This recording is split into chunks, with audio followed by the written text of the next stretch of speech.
தமிழ் மக்களுக்கு வணக்கம். பிரதமர் அவர்களுடைய விசிட், அதாவது பிரதமர் அவர்கள் சர்வதேச பயணம் மேற்கொண்டு, சர்வதேச பயணம் முடித்துக்கொண்டு, இன்றைக்கு இலங்கையிலிருந்து திரும்புகின்ற வழியில, இன்னைக்கு ராமேஸ்வரத்துக்கு வந்து, ராமேஸ்வரத்தில கோவில்ல வந்து அவர் வழிபாடு நடத்தி, அதற்கு பின்னர் அவர் பாம்பன் பாலத்தை, ரயில் பாலத்தை, புதிதாக கட்டப்பட்டிருக்கின்ற அந்த பாலத்தை திறந்து வைத்திருக்கிறார் அப்படின்றத நம்மால பார்க்க முடிந்தது.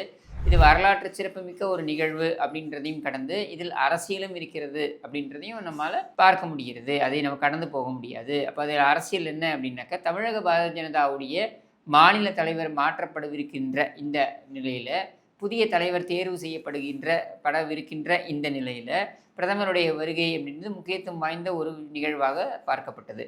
இதில பார்த்தீங்கன்னாக்கா, எப்பவும் போல ஏன்னா 2022லேருந்து இந்த பஞ்சாயத்து நடந்துக்கிட்டு இருக்கு. அதாவது 2022 ஒற்றை தலைமை அப்படின்ற பிரச்சனை அதிமுகல எழுந்த பொழுது, நான் வந்து இத ஒரு பெரிய பிரச்சனையாவே ஆக்கினேன். இந்த பிரச்சனைய ஆக்கின பொழுது, அப்பொழுது இப்பொழுதும் இருக்கக்கூடிய பாரதிய ஜனதாவுடைய மாநில தலைவர்லாம் திரு அண்ணாமலை அவர் கூட லைன்ல வந்தார். வந்துட்டு இந்த மாரி இல்ல அது பிரதமருடைய புரோட்டோகால் அப்படின்னாரு. அது பிரதமருடைய புரோட்டோகால் அப்படின்றது நம்புற மாரி இல்லன்னு சொன்னேன். அது என்ன அப்படின்னாக்க, அதிமுகவில் ஒற்றை தலைமை அப்படின்ற பிரச்சனை விவகாரம் எழுந்து, அந்த ஒற்றை தலைமை என்பது திரு எடப்பாடி பழனிசாமி அவர்கள் அப்படின்றது முடிவாகிவிட்ட பின்னர், அவரை வந்து அழைத்து, அதாவது அமித்ஷா வராரு, இல்ல முக்கியமா பிரதமர் வராரு அப்படின்னாக்கா, இன்றைக்கு எனக்கு தெரிந்து அந்த காலகட்டத்தில மதுரைக்கு பிரதமர் வந்திருந்தார்.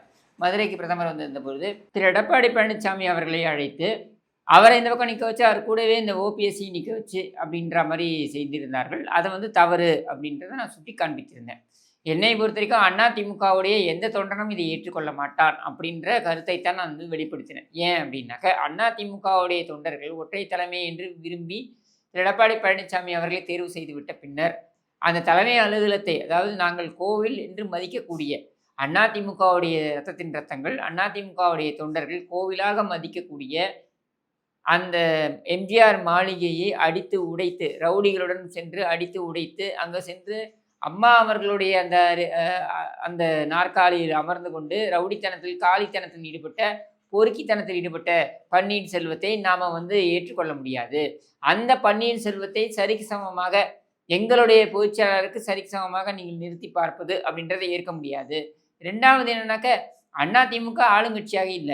இப்ப ஆளுங்கட்சியாக இருந்தா பிரதமர் வராரு, அதனால போய் எதிர்க்கட்சி முதலமைச்சர் போய் பார்க்கணும், இல்ல முதலமைச்சர் வரவேற்கணும் அப்படின்ற எதிர்பார்ப்பு இருக்கலாம். அதுவே கூட புரோட்டோகால் அப்படி கிடையாது.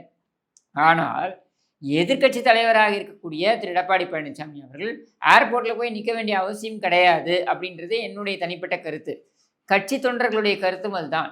யாரோ ஒருத்தங்க டெல்லியிலேருந்து வராங்க, பிரதமராவே இருக்கட்டுமே, இவங்க வராங்க அப்படின்றதுக்காக நாம போய் அங்க நிக்க வேண்டிய அவசியம் கிடையாது. அவர்களுடைய அங்கீகாரத்தை பெற்றுத்தான் நம்மளுடைய கட்சிக்கு அங்கீகாரம் கிடைக்க வேண்டும் என்ற அவசியமும் கிடையாது அப்படின்றத தான் நான் வந்து வலியுறுத்தினேன். அப்போ நாம வந்து ஒரு ரோஷம் உள்ள அதிமுக தொண்டனாக இருந்தால், எங்களுடைய தலைமை அங்க போய் சரிக்கு சமமா ஏன் பன்னீர்செல்வத்து கூடலாம் நிக்க வேண்டிய அவசியம் கிடையாது. அவன் யார்? அவனை தூக்கி தான் வெளில போட்டாச்சு. அப்படின்ற ஒரு நிலையில நாங்கள் வந்து எங்களுடைய தலைமையை அந்த மாதிரி நிறுத்துவதை ஏற்றுக்கொள்ள மாட்டோம் அப்படின்றத பதிவு பண்ணேன்.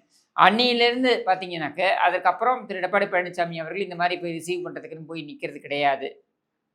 அது வந்து வரவேற்கத்தக்க ஒரு விஷயம் தான் நான் சொல்லுவேன். ஏன்னா, நமக்குன்னு ஒரு சுயமரியாதை இருக்கு. அதை நம்ம விட்டுக் கொடுக்க வேண்டிய அவசியம் கிடையாது. கூட்டணி என்பது திரு எடப்பாடி பழனிசாமி அவர்கள் ஏற்கனவே சொன்னது போல, கொள்கை அளவில் கிடையாது.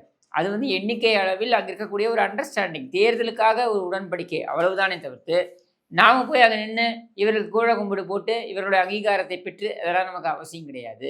அதை பெறுவதற்கு பழனிசாமி அவர்களுக்கு எந்த அவசியமும் கிடையாது என்ற நிலையில பன்னீர்செல்வத்துக்கு தேவை இருக்கலாம். ஏன்னா பன்னீர்செல்வத்துக்கு இதே தான் பொழப்பு. போய் ஆயிட்டு இருக்கு. இவர் குருமூர்த்திகிட்ட போய் அவர் சொன்னார், நான் செஞ்சேன். அப்புறம் இவங்க மோடி சொன்னார், நான் செஞ்சேன். இப்படின்லாம் வந்து மாறி மாறி கதை பேசுறதெல்லாம் பன்னீர்செல்வத்துக்கு வழக்கமாக இருக்கலாம். நமக்கு அந்த தேவை கிடையாது. பன்னீர்செல்வத்தை இப்படி ஏமாற்றியே கொண்டு வந்து நிறுத்தி வைப்பது அப்படின்றத வழிமுறையாகவே இவர்கள் வைத்திருக்கிறார்கள். அதையும் ஆதாரப்பூர்வமாக நாங்கள் வந்து தோண்டி எடுத்துட்டோம்.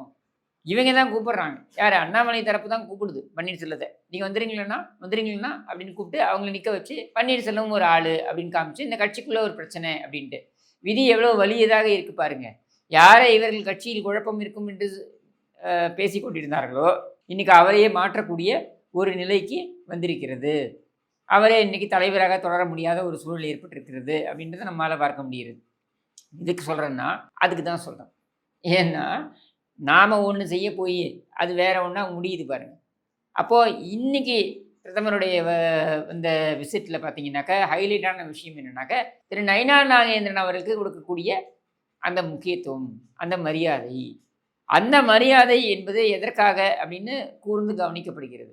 ஏன்னா, இங்க வந்து 4 சட்டமன்ற உறுப்பினர்கள் இருக்கிறார்கள் என்கிற பொழுது, நயினார் நாகேந்திரனுக்கு முக்கியமாக அந்த அந்த மரியாதை வழங்கப்பட்டிருக்கிறது. ஏர்போர்ட்ல இந்த ஹெலிபேட்ல அவர் தான் வந்து வரவேற்கிறார் பிரதமரை. அ ஆளுநர் வரவேற்கிறார். ஆளுநர் பக்கத்தில எல்முருகன் மத்திய அமைச்சர் இருக்கார். அதுக்கு பக்கத்தில நயினார் இருக்கார். அதுக்கு பக்கத்தில தான் மாநில தலைவரும் வராரு. அஃப்கோர்ஸ் மாநில தலைவர் வந்து ஒரு கவுன்சிலர் கூட கிடையாது அப்படின்றதுனால, அவர் வந்து அங்க நிறுத்த முடியாதுன்றது வேற விஷயம். மேடையிலும் பார்த்தீங்கன்னாக்கா, நயினார் நாகேந்திரனுக்கு முக்கியத்துவம் வழங்கப்பட்டிருக்கிறது. இந்த புகைப்படத்திலிருந்தே நீங்க அத பார்த்து தெரிஞ்சுக்கலாம். இப்படி முக்கியத்துவம் வழங்கப்பட்டிருக்கின்ற திரு நயினார் நாகேந்திரன் அடுத்த பதவிக்கு வரப்போகிறாரா? தலைவர் பதவிக்கு வரப்போகிறாரா? அப்படின்றது தான் இன்னைக்கு மில்லியன் டாலர் கேள்வியாக இருக்கிறது. அவர் வந்துட்டாருன்னா, அங்க நெறைய செய்ய வேண்டியது இருக்கு.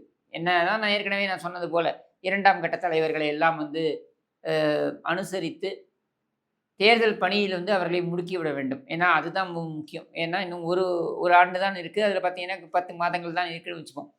ஆனால், நாம இப்போ இதில விரும்பி பார்க்கக்கூடியது, மகிழ்ச்சியுடன் பார்க்கக்கூடியது என்னன்னா, எப்பவும் கூட்டு வந்து நிறுத்துவாங்கல்ல இந்த பன்னீர்செல்வத்த. அந்த மாரி கூட்டு வந்து நிறுத்தல. தினகரன கூட்டு வந்து நிறுத்தல. அப்புறம் மற்ற தலைவர்கள்லாம் கூட்டு வந்து நிறுத்தல. இதெல்லாம் வந்து இந்த சம்பிரதாயங்கள் எல்லாம் விடுவிக்கப்பட்டது. அவங்களுடைய கட்சியுடைய நபர்களை கூட்டு வந்து நிறுத்தியிருக்கிறார்கள். அது உள்ளபடியே வரவேற்க வேண்டியது. ஏன்னா, அவன் கட்சி கஷ்டப்படுறான். பாரதிய ஜனதா கட்சி வந்து வெற்றி பெறணும். மோடி வெற்றி பெற வேண்டும் அப்படின்லாம் கடுமையாக உழைத்திருக்கிறார்கள். அப்படி உழைத்தவர்கள் வருவது அப்படின்றத நாம வந்து உண்மையிலேயே அவர்களுக்கு அந்த அங்கீகாரத்தை பிரதமர் கொடுக்கிறார் என்றால், அதை உள்ளபடியே நம்ம வரவேற்கிறோம். ஏன்னா, அவன் உழைத்தவன் எங்கேயா இருந்தாலும், அது வந்து பாரதிய ஜனதான்ட்டு இல்ல.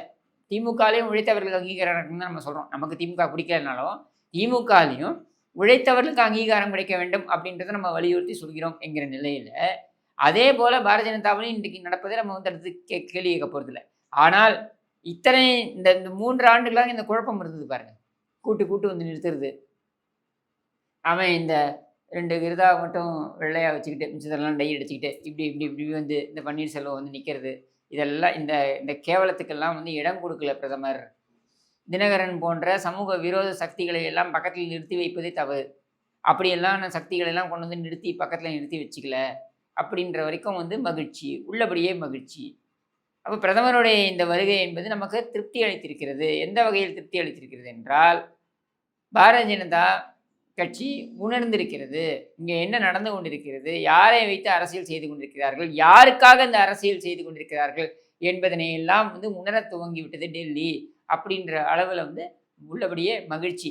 இது நடந்து கொண்டிருக்கின்ற அதே தருணத்தில சென்னையில பார்த்தீங்கன்னாக்கா, ஒரு கூட்டத்தை நடத்தியிருக்கிறார் திருமதி நிர்மலா சீதாராமன் அவர்கள். நம்மளுடைய மத்திய நிதியமைச்சர் திருமதி நிர்மலா சீதாராமன் அவர்கள். சென்னை மற்றும் செங்கல்பட்டுன்னு நினைக்கிறேன். அங்க இருக்கக்கூடிய தலைவர்கள், மாவட்ட அல்லது கோட்ட தலைவர்கள் இவர்களையெல்லாம் அழைத்து ஒரு கூட்டத்தை நடத்தியிருக்கிறார். அதுலயும் பார்த்தீங்கன்னாக்கா, மாநில தலைவர் குறித்த படமோ, மாநில தலைவர் குறித்த குறிப்புகளோ எது எல்லாமே வந்து மிஸ்ஸிங் அப்படின்றதையும் நம்மால பார்க்க முடிகிறது. ஸோ இதெல்லாம் வந்து ஒரு மாற்றத்தை நோக்கி இந்த கட்சி ஒரு கோர்ஸ் கரெக்ஷன்னு சொல்லுவாங்க இல்லையா? தன்னை சரிப்படுத்திக் கொள்வதற்கு இந்த கட்சி முயல்கிறது அப்படின்றத நம்மால பார்க்க முடிகிறது. இந்த மாற்றங்கள் நன்மைக்கே அப்படின்ற எதிர்பார்ப்புல, இனி வரும் காலங்கள்ல புதிய தலைவர் அறிவிக்கப்பட்டு, அவர் தலைமையில் இந்த கட்சி கடந்த காலத்தில் அவர்களுக்கு இருக்கக்கூடிய அந்த பின்னடைவுகளை எல்லாம் வந்து சரி செய்வார்கள் அப்படின்ற நம்பிக்கையில, நாம பிரதமருடைய இந்த அந்த வருகையை பாராட்டியும், இப்பொழுது இருக்கக்கூடிய இந்த மாற்றங்களை வரவேற்றும் விடைபெறுகிறோம். நன்றி, வணக்கம்.